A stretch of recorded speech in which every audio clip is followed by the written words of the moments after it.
Hi, I'm Tim, welcome to our channel, and thanks for logging on. If you enjoy these videos, do me a favor and subscribe to our YouTube channel right here at Watchbox Reviews. I would really appreciate it, and I promise to update daily. If you love this watch, you could see it and you could purchase it on our website, thewatchbox.com.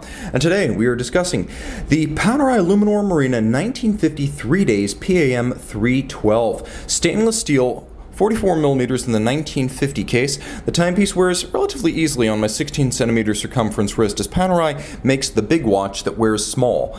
Excellent ergonomics thanks to the short and stubby lugs. The distance across the wrist is 53.7mm. The case is relatively chunky at 18mm thick. It's not going to fit underneath the cuff, but then this isn't the kind of watch you wear to disappear. 24mm the spacing between the lugs, and this watch is somewhat robustly affixed to a alligator leather strap, something you do not ordinarily see on Panerai watches. Generally, they're calfskin, minimally tanned, or rubber, so this is an upscale accessory. Now, I spoke of the strap being robustly fixed, and I mean it. You can see the calfskin underside of the alligator leather strap. There is a system of bars and spring release. This is a quick release system that Panerai builds proprietary that allows you to use a standard size 24mm strap, and you can even break a toothpick in two pieces and remove the strap using the spring release system. The bars hold the strap far more securely than a conventional spring bar system when you're not in the process of removing.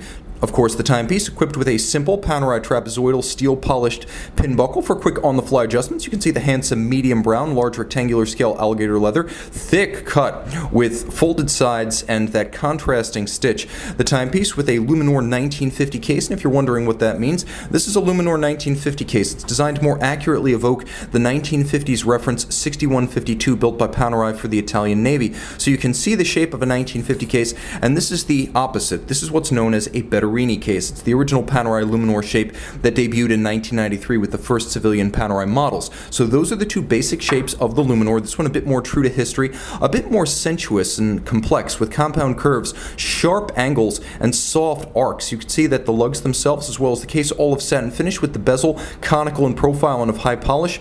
You have the device protecting the crown. Admit it, I could do that and you still know who made this watch. The crown guard is an icon of Panerai, conceived in the 40s, first placed on production watches in the early 50s, and it's still highly practical as well as attractive, giving you more protection than a conventional shouldered crown guard. You unlock the crown thusly. You can see this is the post-2007 design of the cam lobe with a little runner bearing installed. That unlocks the crown, that locks the crown. It's that simple. Now I can wind the crown, I can pull it out, and I can engage the time zone function, moving the hour hand independently. I can even jump the date forward or backwards. If I pull it out all the way, you can see that it activates the stop seconds or hacking mode, so I can set the watch precisely to a reference time. You'll appreciate the fact that I'm only compressing and decompressing the seals, not threading a threaded crown stalk or stem through that seal, so I'm not abusing and wearing down the seal. Also, it's hard to jump in the water accidentally with that thing open, whereas a threaded crown might be a few turns out without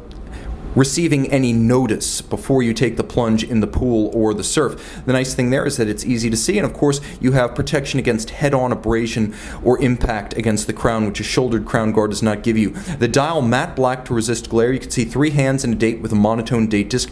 This is a sandwich style dial from Panerai, meaning there is a stencil of Luminova, and then, well, I should say there is a stencil that comprises the dial over a disc of Luminova. The disc sits underneath, the stencil on top, which is why the wells seem to have depth for the calibrations, the numerals, and the indices. So at night, not only does it have spectacular luminous effect, but it also creates a little bit of a three-dimensional lume that's unique to Panerai watches. Turn it all over, and you can see this watch, which is water resistant down to 300 meters, features a Panerai caliber P9000. It features a automatic winding system, ceramic rotor bearings for efficiency, beating away at 28,800 vibrations per hour with a free-sprung balance architecture for better shock resistance, twin mainspring barrels endowing it with that 3-day power reserve, which is solidly more than the industry standard of 48 hours. You have the time zone, the stop seconds function, and of course all of this pivoting on 28 jewels, being a manufactured Panerai movement with Panerai's characteristic linear satin graining across the profiles. Handsome as well as tough and very accurate. This is a timepiece that puts it all together. You can see this Panerai Luminor PAM00312 and make it yours on the Watchbox. The Panerai Luminor PAM00312 model launched in 2009. See it by day on thewatchbox.com.